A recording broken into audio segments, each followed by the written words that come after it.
So, you're thinking about buying a condo in Toronto. That's awesome, but let's be real for a second. It can feel like a total maze, right? So much to figure out. Well, don't you worry. Over the next few minutes, we're going to lay out a super simple roadmap. The goal? To get you from feeling overwhelmed to feeling totally in control. You know, whether you're just kind of daydreaming about it or you're already deep into scrolling listings every night, you know how important it is to get this right, but that huge question just hangs in the air. Where do I even begin? Well, that's exactly what we're going to tackle today. Look, feeling a little lost in all the real estate jargon and the confusing steps, that's 100% normal. Our whole job here is to slice through all that confusion and, basically swap out that anxiety for some real confidence. So let's dive in with the very first thing you're going to see on your journey, the property listing itself. All right, section 1. Before we do anything else, we've got to learn to speak the language, right? Your entire search kicks off with that MLS listing, so let's decode it and figure out what all those little details really mean for your wallet. Okay, so you're going to hear this acronym, MLS, thrown around all the time. What is it? It's just the multiple listing service. Think of it as the big official database that every single real estate agent uses to list properties for sale. It's the source of truth, the one place you can really trust for info.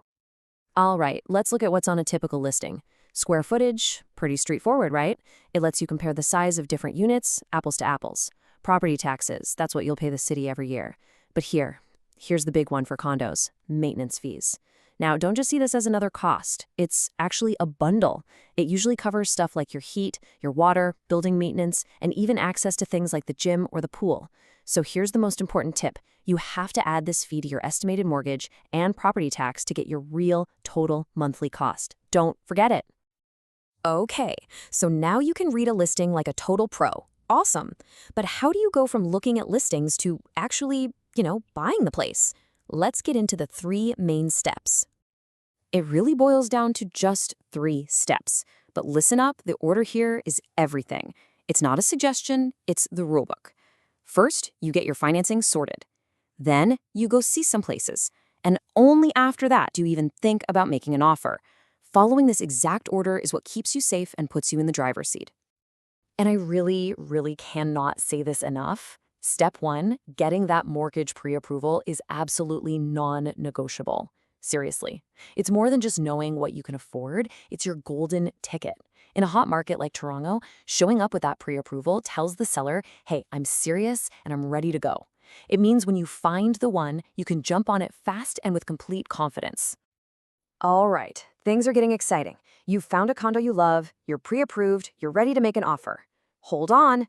This next part is probably the most important of all. It's your safety net. We're talking about the buyer protections, or conditions that you build right into your offer.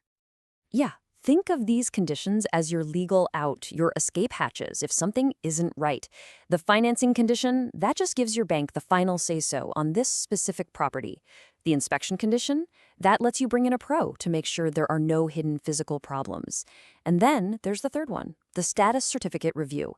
For a condo, this one is the big kahuna. It's absolutely critical. This is really what separates buying a condo from buying a house. Remember, you're not just buying your unit. You're buying a piece of a whole corporation, the entire building. And the status certificate, well, it's basically the building's full medical checkup, and you definitely want to read that report before you commit. So what secrets are hiding in this document? First up, the reserve fund. Just think of it as the building's emergency savings account for huge expenses, like a new roof. A big, healthy fund? Amazing sign. A fund that's way smaller than what the engineers say it should be? That's a massive red flag. It could mean your maintenance fees are got to spike. Next, you've got the rules and regs. This is the nitty-gritty. Can you bring your dog? Can you rent your unit out? It's all in there. And finally, the meeting minutes. Oh, this is the good stuff. It's the inside scoop, telling you about any drama, leaks, or big projects coming down the pipeline. Okay, let's pull it all together. We've decoded the listings, we've mapped out the steps, and we've put your safety net in place. You've got the knowledge now. So how do you get ready to actually start the hunt? Here it is, your to-do list. Number 1, go get that mortgage pre-approval. Seriously, do it first. Number 2, start casually browsing listings. Get a feel for the numbers, the prices, the fees, the taxes, and the areas you like. And number 3, When you do start visiting, you'll be able to look past the fancy staging and see what's really important. Trust me, doing this prep work is what makes this whole thing exciting instead of stressful. And there you have it. The roadmap is all laid out. You know how to read the listings, you know the steps to take, and you know how to protect yourself. All those confusing pieces of the puzzle, they should be clicking into place now. You are ready to do this. So, the only question left is, what's your first step going to be?